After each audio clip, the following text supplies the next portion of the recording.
थुंग थुंग कंधे पर बोरा लटकाए दिन भर गलियों में भटकता रहता।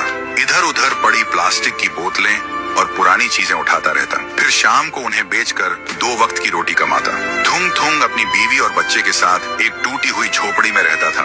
गरीबी इतनी थी कि कभी कभी नमक रोटी भी नसीब नहीं होती थी। भूख मिटाने के लिए पेड़ों के पत्तों का सहारा लेना पड़ता। फिर भी थुंग थुंग ने कभी चोरी का सहारा नहीं लिया।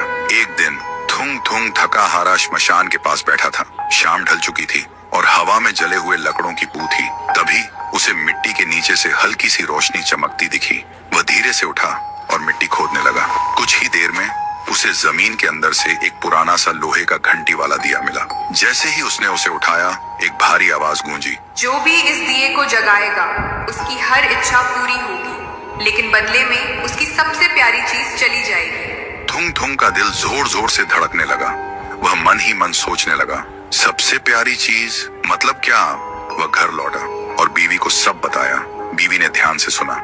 उसकी आंखों में डर भी था और थोड़ी सी उम्मीद भी। फिर बोली, 3 दिन से बच्चा भूखा है, क्यों ना पहले खाना मांग ले।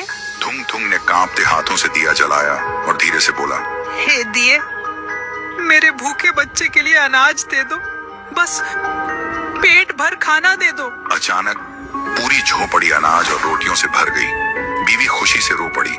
लेकिन उसी रात थुंग थुंग ने देखा उसका बच्चा चुपचाप कोने में बैठा है और उसे पहचान नहीं रहा। सुबह तक बेटा उसका नाम भूल चुका था। थुंग थुंग टूट गया, लेकिन घर में अनाज था और भूख खत्म हो चुकी थी। उसने खुद को समझाया, बाद में बच्चे का इलाज करवा लूंगा।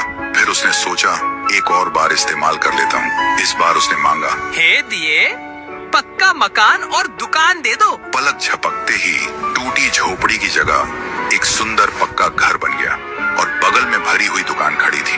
थुंग थुंग खुशी से बीवी के पास दौड़ा, लेकिन उसने देखा उसकी बीवी पत्थर की मूर्ति बन चुकी थी।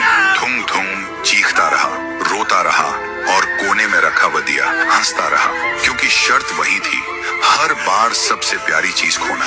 अब थुंग थुंग के पास बड़ा घर था, पर वह पूरी तरह अकेला पड़ गया था। वह रोते हुए पत्थर बनी बीवी को गले लगाकर बोला, मुझे ये अमीरी जिंदगी नहीं चाहिए।